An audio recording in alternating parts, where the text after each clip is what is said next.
Grand Theft Auto 5 is full of really bizarre moments, and sometimes it's hard to keep track of them. Hi folks, it's Falcon, and today on gameranx, 10 Grand Theft Auto 5 facts you probably didn't know.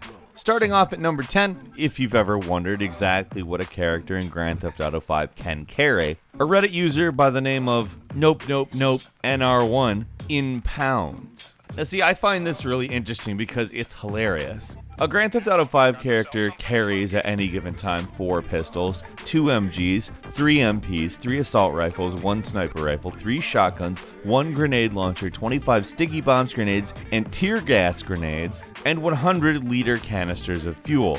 And NR1 figured out how much all of this would weigh, roughly of course. I don't know how relative to real-world weapons these are, but like the 4 pistols he assumes weigh a certain amount of grams, etc, etc. And it all comes out to weigh 7,531 pounds. That's a fully armed Grand Theft Auto character. That's like nearly 4 tons. About 3.75 tons. So then the real question is, why can't you pick cars up and throw them like the Hulk? I mean, there's a mod to do that in Grand Theft Auto, but why can't you just do that in the vanilla game? You should be able to, you know, man. I'm talking about for realism's sake here, guys. Yeah, so if this information ever gets back to Rockstar, I hope they don't go, oh wait, that's really messed up, we shouldn't do that. That's so unrealistic. I don't want it to be realistic. I'm perfectly fine with being able to carry 7,000 plus pounds of weapons around. In my opinion, that's part of the charm.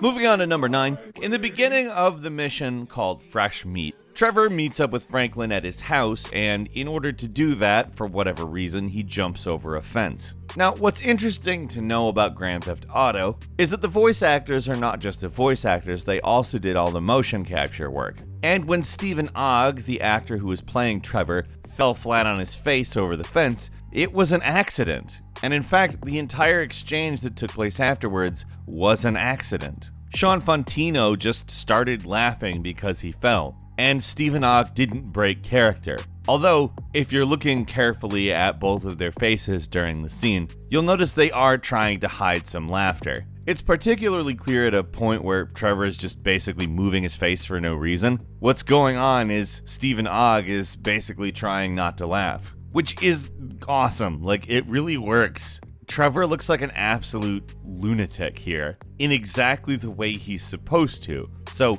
even though technically they were trying not to laugh, the way that it worked really well. And moving on to number 8, a couple of Reddit users figured out several things regarding the time in Grand Theft Auto 5. Kieran D9503 figured out that since a Grand Theft Auto day is 48 minutes, then a year is in fact 17,520 minutes. Meaning a year in Grand Theft Auto 5 is 12 and a quarter days in real life. Another user, Duckin' Donuts, did the math to figure out how long Grand Theft Auto Online has been going on using this timescale. And in-game, and at the time he did the math, there had been 175 years that had passed in Grand Theft Auto Online. Now keeping in mind, about a month has passed since he did the post, so it's going to be a little bit more than that. But the specific thing he's talking about in the post is how long the skyscraper has been under construction, which is obviously 175 years at the point in time he did the math. Which, I mean, it does seem like some buildings take a very long time to get completed, but 175 years, that's some lazy land developers there. Moving on to number 7, a long-term study of what playing Grand Theft Auto every single day does, conducted by the Max Planck Institute for Human Development and the University Clinic Hamburg-Eppendorf in Germany, determined that 2 months of daily GTA causes no significant changes in behavior. Now, the big difference between this study and other studies that are similar is that they did not spend their time just finding out what people did after they played a game. What they found was that, yes, playing a game would often cause you to become maybe a little bit more aggressive for a few minutes because you've got adrenaline flowing, depending on the content of what you're playing at the moment. Obviously, lesser intense Grand Theft Auto moments didn't cause this. But what's more important to this study is the overall effect in totality that it has on a person over a period of time, and it's not significant. I mean, I kind of think basically anybody can tell you that a game doesn't really prime people to become something unless they literally have never done any other things. Because it's the conditions of their actual life that prime them to do things that often get blamed on media. And there's really no one at all who literally has, from the time they were born, only played Grand Theft Auto. Moving on to number 6, were you aware that you could actually waste more time by sleeping as a different character if indeed that's what you need to do? See, here's the thing. If you sleep as Michael, you're going to sleep for 6 hours. Now, anybody can tell you that 6 hours is not enough time to sleep. However, that's what Michael does. Franklin, on the other hand, has a nice healthy sleep cycle at 8 hours. And our man Trevor, he sleeps 12 hours a day. So while these things may not seem to be that important when you're thinking about it, in fact, it can be used in case you haven't beaten the main story and need money from some properties or have some business going. I mean, there's a lot of passive income that happens during the course of the game, and oftentimes waiting for it is tedious. So all you need to do then is go to sleep as Trevor, and you're going to waste as much time as possible. Or similarly, if you just need to pass 6 hours, Michael's the right catnap for you. And if you just want to be a boring old normal person, sleep for 8 hours as Franklin, who apparently has healthy sleep habits. Ugh. And coming in at number 5, the voice actor who played Franklin in Grand Theft Auto 5 is hardcore. There's no other way to put it. His real name is Shawn Darnell Fantine, and he goes by the name Solo for his rap career. And in a mini documentary, he talked about the house he grew up in. It flat out sounds like something out of Grand Theft Auto, listing off shootouts, people kicking in doors, selling crack out of the front door, and basically doing anything that's possible to get by. Little known fact, he's also in Grand Theft Auto San Andreas, credited as Solo. He played the Grove Street Family's member Darnell. Interestingly enough, he's actually also the cousin of young Melee, who voiced CJ from San Andreas. And they actually lived in and around neighborhoods that were used as the basis for that area of Los Santos in both games. Moving on to number 4, remember how I said Stephen Ogg does a lot of, well, strange things, staying in character, like improvising an absolutely insane reaction to falling over that fence? Not only did he say that he's inspired by Tom Hardy's performance in Bronson, but he also recorded a lot of his lines just in his underwear because Trevor is often just in his underwear. I'm looking forward to the Snowpiercer series that he's in because, frankly, it's just impossible to look at him as anything other than Trevor. The same thing goes for when he was on The Walking Dead, because, like, the image of Trevor in his underwear for as long as Trevor is in his underwear is, like, burned into your head. Trevor looks like Stephen Ogg, so when you see Stephen Ogg in real life, it's like seeing Trevor, and he's the voice of Trevor, so, I mean, it's wild. Just try to watch The Walking Dead. Try to do it. You're gonna see Trevor in his underwear the whole time.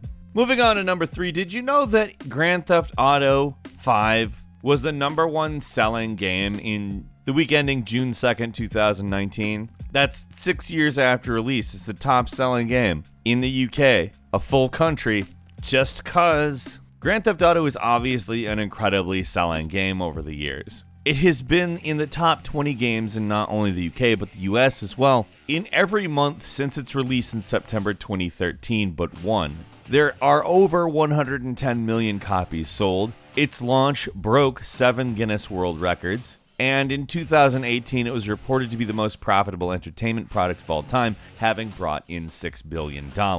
I mean, it's not hard to figure out why, but that's just incredibly impressive. Moving on to number 2, did you know that a bunch of companies that are trying to make driverless cars are not able to get enough data from real-world traffic to build their car AI fast enough? So instead, they're relying on Grand Theft Auto 5 and its hyper-realistic environment to generate data about exactly how a car might work in traffic. Now, obviously, traffic in Grand Theft Auto is not exactly the same thing as real life. However, filling it out with real life data, combining the two, has actually been producing very good results for them. Now, I'm not going to say that my immediate agenda involves getting a driverless car, but someday, maybe, I don't know, it's kind of a scary prospect, but it's cool that Grand Theft Auto 5 is actually helping in the idea it may get better. And finally, number 1, the way the score for Grand Theft Auto was created is several musical artists were enlisted to make soundtracks for each of the different protagonists. Tangerine Dream, if you're familiar with the German music pioneers, and if you like electronic music, frankly you should be, did an amazing job basically scoring Michael's midlife crisis. Hip-hop production duo Ono and Alchemist handled Franklin, and Woody Jackson of Red Dead Redemption fame, the guy who did the music there, scored Trevor Phillips. And this approach really worked well. They all have very distinct flavors in their music, and the game takes on their musical ambiance as you play as each character. It's brilliant. It was such a good move. And it produced such a just inherently enjoyable experience that I hope that if they do end up going with multiple protagonists next time around, they follow this same approach. It worked really well. And a quick bonus before we end. A man in London who was on his way home from the local Asda, which is their equivalent of Walmart for all the Americans out there, he was stabbed and they took his copy of Grand Theft Auto. They hit him with a brick and stabbed him and took Grand Theft Auto from him. I don't know what else to say. That sucks so much. He was luckily not permanently injured and recovered fairly quickly, but wow. What's your favorite thing about Grand Theft Auto 5? Leave us a comment, let us know what you think, and if you like this video, please click like. If you're not subscribed, now's a great time to do so. We upload brand new videos every day of the week, and the best way to see them first is, of course, a subscription. So click subscribe, and don't forget to click the notification bell. As always, thank you very much for watching this video. I'm Falcon. You can follow me on Twitter at Falcon the Hero, and we'll see you next time right here on gameranx.